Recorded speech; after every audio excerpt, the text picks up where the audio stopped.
Hey guys, welcome to world affairs. मैं हूं प्रशांत Dhawan. Now हाल ही में यूएसए के कुछ एक्सपर्ट्स ने वार्निंग दी है कि भविष्य में आपको कोविड 26 और कोविड 32 भी दिख सकता है। यहाँ पे आप देखोगे इस पे कई आर्टिकल्स पब्लिश हुए हैं। ये हिंदुस्तान टाइम्स का एक आर्टिकल है कि there is going to be covid 26 and covid 32 unless, ये एक्सपर्ट्स की वार्निंग है। और इस पर कई आर्टिकल्स पब्लिश किए गए हैं यूएस में, इंडिया में, अराउंड द वर्ल्ड। ना क्वेश्चन यहाँ पे आता है कि कोविड 26, 32 ये सब क्यों आएगा, और यहाँ पर यूएसए के जो इंपॉर्टेंट एक्सपर्ट्स हैं ये स्पेसिफिकली यहाँ पर बात क्यों कर रही हैं कि कोविड 19 का जो ओरिजिन है, कि ये वायरस आया कहाँ से था, ये जानना पूरी ह्यूमैनिटी के लिए बहुत ही इंपॉर्टेंट है। और आप इंडिया के पर्सपेक्टिव से स्टेटमेंट देखो तो ये स्टेटमेंट बहुत ही इंपॉर्टेंट है। कोविड 19 ने ही हमारी इकोनॉमी को डिस्ट्रॉय कर दिया है, ये बात हमको एक्सेप्ट करनी होगी कि जीडीपी ग्रोथ रेट हमारी फाइनेंशियल ईयर 2020-21 में रही है नेगेटिव 7.3%। देखो, भारत की आज़ादी से लेकर अब तक भारत ने बहुत कुछ झेला है। चाइना ने अटैक कर दिया 62 में, कई बार पाकिस्तान ने अटैक किया, आतंकवादी हमले हुए, भूकंप आया, बहुत सी प्रॉब्लम्स हमारे देश ने झेली है। मगर इस पैंडेमिक ने जितना नुकसान किया है, इससे पहले किसी वॉर, किसी भूकंप, किसी भी नेचुरल डिजास्टर ने इतना नुकसान नहीं किया। लाखों लोग मारे गए हैं और आज़ादी से लेकर अब तक कभी भी हमारा एनुअली 7.3 नेगेटिव ग्रोथ रेट नहीं आई। तो अगर in the future Covid 26, Covid 32 ये लगातार ये वायरस फैलते रहते हैं तो आप समझ लीजिए भारत को ग्रो करने में बहुत प्रॉब्लम आएगी। जो इंडिया का एक ड्रीम है इवेंचुअली कि 2050 तक हम वर्ल्ड की सेकेंड लार्जेस्ट इकोनॉमी होंगे, जस्ट बिहाइंड चाइना, ये हम प्रॉपरली अचीव नहीं कर पाएंगे अगर लगातार ऐसे पेंडेमिक एक के बाद एक आते रहे। ना क्वेश्चन यहाँ पर यह आता है कि वो कौन से एक्सपर्ट्स हैं यूएसए के जिन्होंने यहाँ पर ये वार्निंग दी है। ना फर्स्ट ऑफ ऑल आपको बताऊंगा आज के समय पूरी दुनिया में एक डिमांड उठ रही है कि कोविड 19 का ओरिजिन क्या है ये तो पता लगे। यूएसए के प्रेसिडेंट जो बाइडेन ने हाल ही में ये कहा अपनी सरकार को कि 90 डेज के अंदर मुझे एक प्रॉपर रिपोर्ट दो और मुझे बताओ कि कोविड 19 का ओरिजिन क्या हो सकता है। क्या ये चाइना की लैब से निकला है, नेचुरली शुरू हुआ था, जो भी है इसके बारे में प्रॉपर इन्फॉर्मेशन हमारे पास होनी चाहिए। और इस टॉपिक पर बाय द वे मैंने एक वीडियो भी बनाई थी। और सिंस अब इंडिया को भी समझ आ चुका है कि ये जो पेंडेमिक लगातार आते रहेंगे तो हमारी इकोनॉमी को इससे इतना लॉस होगा कि हम कभी भी properly as a country grow नहीं कर पाएंगे। तो अब इंडिया ने भी यूएसए का समर्थन किया है और कहा है कि हम सपोर्ट करते हैं एक डिटेल्ड स्टडी, बिल्कुल एक डिटेल्ड स्टडी होनी चाहिए कोरोना वायरस के ओरिजिन को लेकर कि अभी जो ये पेंडेमिक फैला है ये शुरू कहां से हुआ था। यहां पे आप देखोगे भारत ने कहा है कि यूएसए का जो स्टेप है फिर से इन्वेस्टिगेशन करने का, ये है एक इंपॉर्टेंट फर्स्ट स्टेप। ना इस सब के बाद हमने रिसेंटली यूएस में देखा कि बहुत ही इंपॉर्टेंट यहाँ पे इनके साइंटिस्ट है स्कॉट गॉटलिएब। ये बहुत ही लंबे समय तक कमिश्नर थे फूड एंड ड्रग एडमिनिस्ट्रेशन के। ये वो संगठन है यूएसए का जो अप्रूव करता है कि कौन सी मेडिसिन पब्लिक डिस्ट्रीब्यूशन के लिए होनी चाहिए, कौन सी वैक्सीन, कौन सी दवाई ये अलाउ की जाएगी यूएसए में।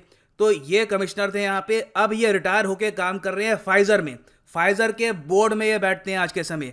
फाइजर की वैक्सीन आपको पता होगा दुनिया भर में काफ़ी कंट्रीज यूज़ कर रही हैं। तो इन्होंने यहाँ पर यह कहा है कि देखो, चाइना ने अभी तक हमको कोई भी एविडेंस नहीं दिया जो हमको ये बता पाए कि कोविड 19 किसी लेबोरेटरी से शुरू नहीं हुआ। ये इनकी स्टेटमेंट है। उसके बाद इन्होंने और एक और साइंटिस्ट है पीटर होटेस, इन्होंने ये बात बोली है कि अगर हमको कभी ये पता नहीं लगता कि कोविड 19 का ओरिजिन क्या था, ये वायरस कहाँ से शुरू हुआ, तो गारंटीड है ये बात कि भविष्य में आपको कोविड 26 और कोविड 32 भी दिखेगा। मतलब कि मोस्ट प्रॉब्ली 2026-2032 में भी एक पैंडेमिक फिर से शुरू हो सकता है जो पूरी दुनिया को इसी तरीके से डेवस्टेट कर देगा। अब यहाँ पे आप पूछेंगे अच्छा ओरिजिन जाना इतना इंपॉर्टेंट क्यों है? क्योंकि अभी तक लोग ये अज्यूम कर रहे हैं कि कोविड 19 के ओरिजिन के पीछे मेन यहाँ पे टारगेट है चाइनीज गवर्नमेंट, कि चाइना को यहाँ पे बदनाम करना है, चाइना का नाम खराब करना है। मगर रियलिटी देखो यहाँ पर यह है, WHO भी इस पर काफ़ी बार कह चुका है कि ओरिजिन अगर हमको पता लगता है तो भविष्य में हम ऐसा पेंडेमिक रोक पाएंगे और जो करंट पेंडेमिक है इसको कंट्रोल भी कर पाएंगे। यहाँ पे आप अगर देखो, जो भी जानकारी मैं आपको दे रहा हूँ ये WHO की वेबसाइट से है। यहाँ पे आप देखेंगे लिखा है कि it is important to understand the origin of covid 19 for 3 reason. पहला तो ये है कि अगर चाइना में आज भी कई जानवरों की स्पीसीज है, चमगादड़, पैंगोलिन, सांप, कोई कुछ भी जानवर हो सकता है, उनकी स्पीसीज है जहां पर यह वायरस अभी भी एग्जिस्ट करता है, तो हम जल्द से जल्द वहां पे कोशिश कर सकते हैं कि इन जानवरों का कॉन्ट्रैक्ट ह्यूमन बीइंग के साथ फ्यूचर में ना हो। दूसरी बात यह है कि कोविड 19 का जो ओरिजिन है तो हम बना पाएंगे ज्यादा बेहतर मेडिसिन। ये एक साइंटिफिकली प्रूवन फैक्ट है कि अगर आपको वायरस का जो ओरिजिन है वो पता लग जाए कि वायरस ह्यूमन बीइंग में ट्रांसमिट होने से पहले किस स्टेज पे था। अगर मान लो यहाँ पे हम ये अज्यूम करके चलते हैं कि ये वायरस फैला है एक चमगादड़ से एक इंसान में, तो चमगादड़ में जब ये वायरस था तो उस वक्त क्या फॉर्म थी इसकी। तो अगर ये सब जानकारी हमको मिलती है तो लाखों लोगों की जान हम बचा सकते हैं। इस पेंडेमिक का जो लॉस है हम काफ़ी हद तक कंट्रोल कर सकते हैं। फिर देखो मेन बात यहाँ पर यही है कि अगर हम समझ पाते हैं कि कैसे ये वायरस फैला इतनी जल्दी से, क्योंकि इनिशियली कोई यहाँ पर म्यूटेशन तो हुई नहीं। अभी जो हाल ही में भारत में वायरस फैला है, यूके में फैला है, और जगह फैला है, उसमें म्यूटेशन का बहुत बड़ा रोल था कि वायरस ने कुछ यहाँ पे इवोल्यूशन किया, कुछ बदलाव किए खुद में और तेजी से फैला। मगर इनिशियली क्या हुआ था, इनिशियली किस तरीके से ये पहली बार ह्यूमन में फैला, अगर ये हम स्टडी कर लेते हैं तो भविष्य में ऐसे पेंडेमिक डेफिनेटली हम रोक पाएंगे। WHO ये बात ओपनली कह चुका है काफ़ी टाइम पहले। अब USA के एक्सपर्ट भी कह रहे हैं कि हमारे हिसाब से तो कोविड 26-32 भी आएगा इन द फ्यूचर, अगर चाइना ने यहाँ पे कोऑपरेट नहीं किया और दुनिया को फाइनली ये बात नहीं बताई कि ये वायरस एक्चुअली आया कहाँ से है। और इस सब के दौरान देखो WHO ने भी एक यहाँ पे इनिशिएटिव स्टार्ट किया है। मैंने आपको बताया था कि इस पर बातचीत स्टार्ट हो जाएगी। WHO ने ऑफिशियली एक प्रपोजल रख दिया है वर्ल्ड ट्रीटी का। ये है वर्ल्ड पेंडेमिक ट्रीटी, कि कल को अगर मान लो दुनिया में कहीं भी कोई वायरस फैलता है जो बाकी कंट्रीज में भी फैल सकता है, तो इमीडिएट बेसिस पर इस ट्रीटी के अंडर वायरस को कंटेन करने की कोशिश की जाएगी। चाइना का मैं कहूँगा सबसे बड़ा अपराध ये है कि इनको पता था कि इनके देश में ये वायरस फैल चुका है, कई जो इनके शहर है वहाँ पे इन्होंने लॉकडाउन कर दिया, मगर इंटरनेशनल फ्लाइट्स यहाँ पे अलाउड रखी, जिसकी वजह से ये वायरस US, इंडिया, यूरोप, पूरी दुनिया में आराम से फैल गया। तो इस ट्रीटी के अंडर अगर मान लो चाइना फिर से ऐसे करता है भविष्य में, तो उन पर काफ़ी सैंक्शन भी लग सकते हैं।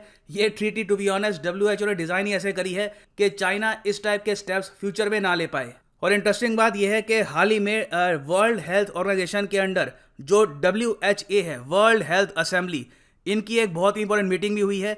मीटिंग का थीम था एंडिंग दिस पेंडेमिक, ये पेंडेमिक खत्म करना है और अगला पेंडेमिक प्रिवेंट करना है। तो WHO, US साइंटिस्ट और अब तो इंडियन गवर्नमेंट भी यहाँ पे सब लोग एक ही सुर में बात कर रहे हैं कि हमें दुनिया को प्रिपेयर करना होगा फॉर नेक्स्ट पेंडेमिक, और ये तभी पॉसिबल हो पाएगा जब चाइना यहाँ पे प्रॉपरली कोऑपरेट करे। और फाइनली यहाँ पर मैं ऐड कर दूं कि आज और कल के लिए आपके पास एक गोल्डन चांस है। अनअकैडमी का स्पेशल ऑफर चल रहा है फॉर UPSC एस्पिरेंट्स। आपको सिंपली यहाँ पर क्या करना है कि कमेंट सेक्शन में जो यहाँ पर 2 पिन लिंक है ना, इनमें से एक लिंक पे क्लिक कर लो। अगर आप क्लिक करते हैं यहाँ पे पहले लिंक पे, तो आपके सामने खुलेगी ये स्क्रीन। देखो ये है कॉम्बो ऑफर, जहाँ पे UPSC प्रीलिम्स, मेंस और ऑप्शनल सारी चीज़ें प्रॉपर कवर होती हैं इन अ सिंगल पैकेज। और वैसे आप अगर देखो इन दोनों कोर्सेज को आप अगर परचेज करोगे इंडिविजुअली तो आपको पे करने होंगे मोस्ट प्रॉब्ली 65 से लेकर 68,000 रुपीज़, मगर यहाँ पे सिर्फ 57,500 रुपीज़ में आप परचेज कर सकते हैं दोनों कोर्सेज। मतलब कि पर मंथ आपको पड़ेगा ये 4,792 रुपीज़ का, मगर ये प्राइस भी पे मत कर देना। यूज़ करिए यहाँ पर code PD10 and the prices will fall. So use the code PD10 and save money. इसी नोट के साथ ये है वीडियो का अंत। Thank you for listening and as always God bless you all.